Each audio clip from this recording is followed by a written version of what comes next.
में एम्स का paper leak होता है, कांग्रेस की सरकार होती है, कोई एक्शन नहीं लेता, किसी को जिम्मेदार नहीं करती। 2007 के अंदर आईसीएआई का पेपर लीक होता है, कांग्रेस की सरकार किसी पे एक्शन नहीं लेती, किसी को जिम्मेदार नहीं ठहराती। क्लैट का पेपर 2009 के अंदर लीक होता है, कांग्रेस की सरकार होती है, किसी पे जिम्मेदारी नहीं ठहराती है। एआईट्रिपल का पेपर 2011 के अंदर लीक होता है, कांग्रेस के लोग पाए जाते हैं, बाइजक बरी हो जाते हैं। एसएससी का पेपर 2013 के अंदर लीक होता है, एक भी व्यक्ति नहीं जाता है। 70 सालों तक कांग्रेस की सरकार थी, पेपर लीक के ऊपर आप सब स्टूडेंट्स हैं। पहली बार देश में पेपर लीक पे डेजिग्नेटेड कानून कब बना? मोदी सरकार के अंदर पहली बार के तमाम भ्रष्ट लोगों ने कब्जा कर लिया है। वही एनटी का चेयरमैन 2024 में था और वही एनटी का चेयरमैन आज भी बैठा हुआ है। किसकी परमिशन से बैठा हुआ है? वो धर्मेंद्र प्रधान एक शब्द नहीं बोलता है। वही 2024 में मंत्री था, वही आज मंत्री है। देखिए, मुझे लगता है कि इस मुद्दे पे राजनीति नहीं होनी चाहिए। बीजेपी के प्रवक्ता ने कहा राजनीति तो मेलोडी पे होनी चाहिए, इस मुद्दे पे कोई राजनीति नहीं होनी चाहिए। जिम्मेदार कोई नहीं है। पंडित नेहरू जी चले गए, मैं तो धन्यवाद करूंगा सर झुका के पंडित नेहरू जी का इनको नाम नहीं लिया कि वो जिम्मेदार थे। सबका साथ और सबका विनाश, ना पढ़ूंगा ना किसी को पढ़ने दूंगा, ये मोदी जी के नारे हो गए आज। 2024 का जब नीट का एग्जाम हुआ, अंजना जी के साथ तमाम शो किए, मैं पिटिशनर था सुप्रीम कोर्ट में। सरेआम पेपर आउट हुआ, सरेआम एग्जाम सेंटर जो बीजेपी वालों के थे वो हाईजैक हुए। वही एपी सेंटर उस समय पे थे, बहादुरगढ़ हो, सीकर हो, तमाम जगह, झज्जर हो। 4 दिन का विंडो दिया कि आप एग्जाम सेंटर चेंज कर सकते हैं। 40,000 बच्चों ने एग्जाम सेंटर चेंज किया, उसमें से 26,000 पास हो गए और कह रहे साहब कुछ हुआ ही नहीं था। अभी भी जो एनटीए की टीम गई पार्लियामेंट्री कमेटी के सामने, उसने कहा कि पेपर तो आउट हुआ ही नहीं। विश्व गुरु हैं साहब हम, एक पेपर ढंग से करा नहीं सकते पर विश्व गुरु हैं हम। मेलोडी बांटते घूम रहे हैं पूरे विश्व के अंदर। सेना की मदद लेंगे साहब। अब निकम्मे लोग बैठे हुए हैं। आप लोगों के जानकारी के लिए बता दूं, एनटीए जो है वो एक एनजीओ है। एक एनजीओ 2017 में बनी, 18 में काम शुरू हुआ, 18 में पेपर लीक, 21 में लीक, 24 में लीक, 25 में लीक, 26 में लीक। और उसके बाद कह रहे हैं कि साहब इस पर राजनीति नहीं होनी चाहिए। राजनीति होनी चाहिए हिंदू मुसलमान पे, गाय पे, गऊ पे, गंगा पे, इन पे राजनीति होनी चाहिए। बच्चों के भविष्य पे राजनीति नहीं होनी चाहिए। आरएसएस का कोई मतलब नहीं है एजुकेशन का। पूरी की पूरी जो एजुकेशन सिस्टम के ऊपर जो कमान है वो आरएसएस और बीजेपी के तमाम भ्रष्ट लोगों ने कब्जा कर लिया है। वही एनटी का चेयरमैन 2024 में था और वही एनटी का चेयरमैन आज भी बैठा हुआ है। किसकी परमिशन से बैठा हुआ है? वो धर्मेंद्र प्रधान एक शब्द नहीं बोलता है। वही 2024 में मंत्री था, वही आज मंत्री है। सुप्रीम कोर्ट ने 15 दिन पहले लताड़ लगाई इनको कि 7 मेंबर की कमेटी हमने बना कर दी थी, आपने एक भी रिकमेंडेशन उसकी क्यों नहीं मांगी? आज राजनीति नहीं होनी चाहिए क्योंकि फंस के खड़े हो गए।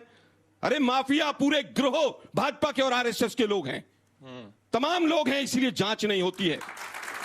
48 लोग अरेस्ट हुए थे 2024 में, 48 लोग अरेस्ट हुए थे। यही सीबीआई का डायरेक्टर था जो आज सीबीआई का डायरेक्टर है, जिसको 2 बार एक्सटेंशन मिल चुकी है। ठीक है, 90 दिन के अंदर चार्जशीट फाइल नहीं हुई इनसे। 1 मिनट रुक जाइए भाई, मैं आपके बीच में नहीं बोला।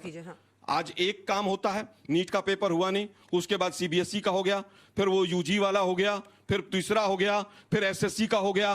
कारण क्या है कि एजुकेशन सिस्टम को इन्होंने पूरी तरह से, जो इनएफिशिएंट लोग हैं, नॉन कैपेबल लोग हैं, केवल आरएसएस और बीजेपी की बैकिंग होनी चाहिए, अंधभक्त होने चाहिए, और कोई सवाल उठाए तो उसको पाकिस्तानी कह दो, उसको देशद्रोही कह दो, उसको जॉर्ज सोरोस का एजेंट कह दो, उसको डीप स्टेट कह दो।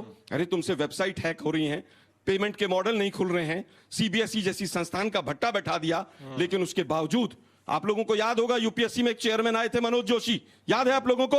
1 साल पहले 15 दिन में रिजाइन देकर भाग गए। एसएससी हो, यूपीएससी हो, सबका पूरा इन्होंने पूरी तरह से बेड़ा गर्क कर दिया। धर्मेंद्र प्रधान को क्यों नहीं हटाते? एनटीए के ऊपर बुलडोजर कब चलेगा? किसी के ऊपर भी बुलडोजर चल जाता है, एनटीए की बिल्डिंग के ऊपर आज तक बुलडोजर क्यों नहीं चला? एनटीए, एक मिनट अंतिम बात कहना चाहूंगा, इन्होंने एनटीए के चेयरमैन को, डीजी को 2024 में वहां पर बंधक बनाया था, केवल जवाबदेही तय करने के लिए। ये आज तक कोर्ट के चक्कर काट रहे हैं। अब मैं जवाब, ये एनएसयूआई के उस समय पर राष्ट्रीय अध्यक्ष थे। ये आज कितने बड़े बड़े प्रदर्शन हो रहे हैं, कुछ उनके लिए भी छोड़ दीजिए, वो भी मैं फिर कहूंगा कि आज जो मुद्दा है वो पूरी तरह से शिक्षा को, जिस तरह से पहले भगवाकरण किया, और आज भाजपा और आरएसएस के इन कैपेबल लोगों को पूरी तरह से सरेंडर कर दिया। मेरे से दुगना समय बोला, ये राजनीति करना चाहते, मैं राजनीतिकरण नहीं करने दूंगा, पर सत्य सत्य रखूंगा। 2006 में एम्स का पेपर लीक होता है, कांग्रेस की सरकार होती है, कोई एक्शन नहीं लेता, किसी को जिम्मेदार नहीं करती। 2007 के अंदर आईसीएआई का पेपर लीक होता है, कांग्रेस की सरकार किसी पे एक्शन नहीं लेती, किसी को जिम्मेदार नहीं ठहराती। क्लैट का पेपर 2009 के अंदर लीक होता है, कांग्रेस की सरकार होती है, किसी पे जिम्मेदारी नहीं ठहराती है। AIEEE का पेपर 2011 के अंदर लीक होता है, कांग्रेस के लोग पाए जाते हैं, बाइजक बरी हो जाते हैं। SSC का पेपर 2013 के अंदर लीक होता है, एक भी व्यक्ति नहीं जाता है। 70 सालों तक कांग्रेस की सरकार थी, पेपर लीक के ऊपर आप सब स्टूडेंट्स हैं। पहली बार देश में पेपर लीक पे डेजिग्नेटेड कानून कब बना? मोदी सरकार के अंदर पहली बार डेजिग्नेटेड कानून बना, जिसके तहत अगर कोई पेपर लीक करता है तो उसको 5 साल तक की सजा हो सकती है और 5 करोड़ तक 1 करोड़ से ज्यादा का जुर्माना हो सकता है, जिसके कानून का नाम है public examination prevention of unfair means act. क्यों नहीं इन्होंने 70 सालों तक जाके एक भी बार कानून बनाया पेपर लीक पे? क्योंकि ये उससे पैसा कमाते थे और इनके खुद के नेता इसके अंदर पकड़े जाते थे। ये इनका राजस्थान का चीफ है, ये जेल के अंदर बैठा था जब राजस्थान के अंदर पेपर लीक हुआ था। अब ये यूपीएससी की बात करते हैं। यूपीएससी के ये समाजवादी पार्टी और कांग्रेस के समय में अनिल यादव, गूगल करिए, यूपीएससी के चेयरमैन को हाई कोर्ट ने हटाया। अब इन्होंने बात करी इस्तीफा की। आप सभी पढ़े लिखे युवा है, गूगल करिए, 2 बार ये मामला सुप्रीम कोर्ट के अंदर गया। आलोक शर्मा जैसे लोग गए थे कि भाई इस्तीफा ले लो, एनटीए को बंद कर दो। क्या सुप्रीम कोर्ट ने बोला? एनटीए बना सुप्रीम कोर्ट की रिकमेंडेशन, राधा कृष्ण कमेटी की रिकमेंडेशन के हिसाब से। 2010 में कांग्रेस पार्टी की सरकार थी, ऑल इंडिया आईटी की एक कॉन्फ्रेंस हुई थी जिसमें बोला था एनटीए बनाओ। 2013 में इनके पास एचआरडी मिनिस्ट्री था, इन्होंने बोला एनटीए बनाओ। एनटीए हमने बनाया क्योंकि हर कमेटी ने बोला। मैं मानता हूं गलत हुआ है, पर अगर ये सोचे इसके नाम पे सत्ता पे आ जाएंगे, आप लोगों को सड़क पर बैठा देंगे, राजनीति चमकाएंगे, ये हम होने नहीं देंगे। जिम्मेदारी हमारी है। झूठे लोग ये हैं, कुछ नहीं करते, सिर्फ राजनीति कर रहे हो, झूठ आपसे बोल रहे हैं। लेकिन आप मान रहे हैं कि एनटीए का जो लाइफ है वो खत्म हो चुका है, क्योंकि आपको कोई ना कोई फैसला तो लेना होगा। आप एनटीए के साथ अगर वही लोग चेयरमैन, वही लोग चलाएंगे तो कहां पर पहुंचेंगे हम? बार बार हर साल हो रहा है। प्रदीप जी, इनको तो बाहर कर दिया है जनता ने। आप सरकार है साहब। अंजना जी, छोटा सा जवाब प्रदीप जी, 2 लाइन का एक बार इसमें अकाउंट। ये मामला सुप्रीम कोर्ट के निगरानी में जुलाई 27 को सुप्रीम कोर्ट जैसा आदेश देगा वैसा हम करेंगे। ठीक है, देखिए, मुझे लगता है कि सुप्रीम कोर्ट ने के तो बीच चलते हैं। 2024 में भी आदेश दिया था, किसी आदेश को नहीं माना। कौन सा नहीं माना? 2007 लोगों की जो कमेटी थी, उसकी जो रिकमेंडेशन गलत थी। कह रहे हैं। अरे सुनो ना, सुनो भाई, मैं आपको गलत नहीं बोल मैं आपके बीच में नहीं बोला, भंडारी जी, मैं आपके बीच में नहीं आप मेरे को झूठ नहीं मैं फिर कहूंगा, मैं अभी भी, मैं 2026 झूठ में बोल रहे हैं, आप चेक मैं कर लीजिए, हर मारा 2026 था। में भी सुप्रीम कोर्ट में पेटिशनर हूं। दोनों अपने समय नाम- झूठ एक आप मिनट बोल सुन रहे हैं। तो लो यार। करिए, सुप्रीम कोर्ट ने तो मैंने फिर वही- रिकमेंडेशन नहीं मानी। मैं फिर 101 कहूंगा, राधाकृष्ण कमेटी की सुप्रीम रिकमेंडेशन कोर्ट थी, पे- 101 मैंने मांगी है, झूठ अरे बोल भाई, रहे हैं आप। सुन तो लीजिए, तो झूठ मत बोलिए आप, वरना हम झूठ पिछली बोलेंगे। बार कोर्ट रूम में था और सुप्रीम कोर्ट ने खूब लताड़ लगाई और तमाम अखबारों में फ्रंट पेज पे छपी, लेकिन कांग्रेस को तो कुछ भी कह लीजिए आप, क्योंकि आपकी सत्ता चल रही है। दुर्भाग्य यह है कि व्यापम घोटाला याद होगा आप लोगों को, 62 लोग मरे थे।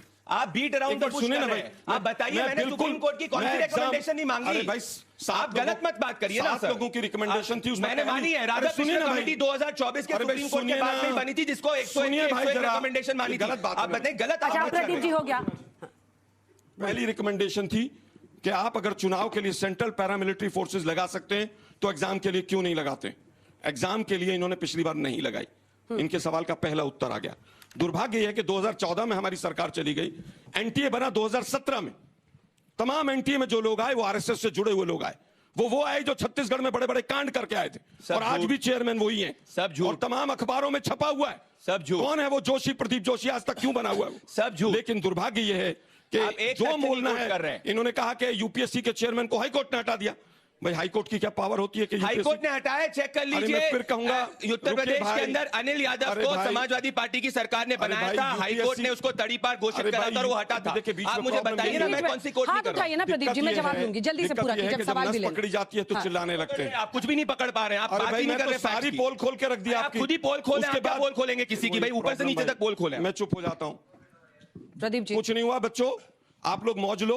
नहीं, बच्चों हुआ है, पर इनकी राजनीति में मत आओ। आप मुझसे सवाल पूछो। ये अपनी सत्ता के नाम पे आना चाहते हैं आपके ऊपर। प्रदीप जी, हाँ, 2 लाइन में फिनिश कीजिए सर, इन दोनों के पास चलेंगे। कुछ नहीं हुआ है। प्रदीप जी, बीजेपी आज भी धर्मेंद्र प्रधान को बचाना चाहती है।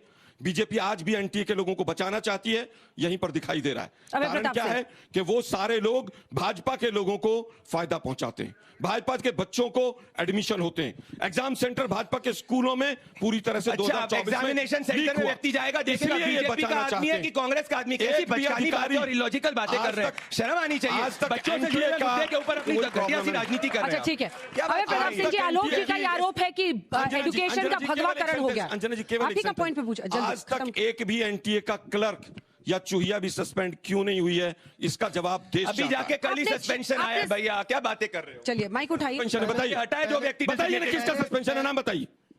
नाम बताइए किसका सस्पेंशन है। जो व्यक्ति एग्जामिनेशन अरे, कंडक्ट कर रहा था क्या वो यार? ट्रांसफर हुआ है। ट्रांसफर और सस्पेंशन का डिफरेंस नहीं पता है। CBSE का, चलिए, यहाँ अभय ताली प्रताप बजवाने सिंह, का अभय अधिकार प्रताप है। सिंह, अभय प्रताप सिंह। मतलब इनको पता नहीं सस्पेंशन आलोक जी का आरोप है। आज हम ये समझ पा रहे हैं कि ये समस्याओं की जड़ क्या है, आप सभी देख सकते ताली हैं। बजाइए। बड़े भाई, पहली बड़े भाई। बच्चों के भी पेपर आउट होंगे। पहली बात विद्यार्थियों के साथ स्टूडेंट्स का आपकी जो बात पे भी कंसर्न बजा है, रहे थे सर, ऐसे मत कीजिए। अब यही आपकी बात पर भी कांग्रेसी, गलत बात। यही कांग्रेसी है। आपकी इतना बात पर जनता सबसे का पहले लोभ यहाँ है, ताली इतना बजी। घमंड है, अंजना जी, इतना जाता प्रदीप बच्चों से जी। नफरत है। अंजना क्या जी, बातें मैं कर रही है? अंजना जी, झूठ पर ताली नहीं बजनी चाहिए। इस विषय पर अगर मैं गलत कहता हूं तो मेरे पे भी ताली नहीं बजनी। ठीक है, चलिए अभय प्रताप सिंह जी वो कह रहे हैं भगवाकरण हो गया है, बीजेपी आरएसएस के लोगों ने ले लिया और इसी वजह से इस तरह की लीक पहले